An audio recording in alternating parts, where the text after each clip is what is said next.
એ અમારા રિલેટિવ થાય ને એને લીધે અમે આક્રોશ એટલો બધો થઈ ગયો અમારી, એટલે અમારો જે પ્રદેશને અમારા બાપુનો ફોન આવ્યો કે તમે તાત્કાલિક જઈને એના માટે કંઈક કરો ત્યાં, કે જેથી કરીને આમ જનતા જે છે સામાન્ય માણસનો કોઈકનું મોત નહીં થાય અને કોઈની દુર્ઘટના ન બને તે માટે.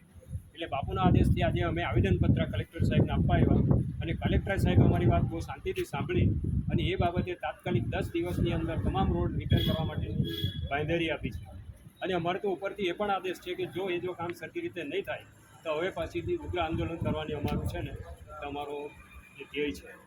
તો એ બાબતે હવે પછી જે લાગતા વળગતા અધિકારીઓ તમારા માધ્યમથી અમે એ કહેવાનું ચાહું છીએ કે જે જ્યાં ખાડા પડ્યા છે જ્યાં ખાડા પડ્યા છે તાત્કાલિક રિપેર કરે, કે જેથી કરીને જે નાના માણસો છે બાઇકવાળા છે એ કોઈનો દુર્ઘટના ન બને અને કોઈનો ભોગ નહીં બને. કારણ કે એવા તો ઘણી બહુ બધી ઘટનાઓ બને છે. ઉપરાંત આજે પણ બહુ દુઃખદ સમાચાર મળ્યા કે નડિયાદની અંદર પુલ તૂટી પડ્યો છે. હવે આટલો જો પુલ આ જ સિઝનમાં તૂટી પડે તો એ ક્વોલિટી કેવી હશે? એટલી બધી પુઅર ક્વોલિટી.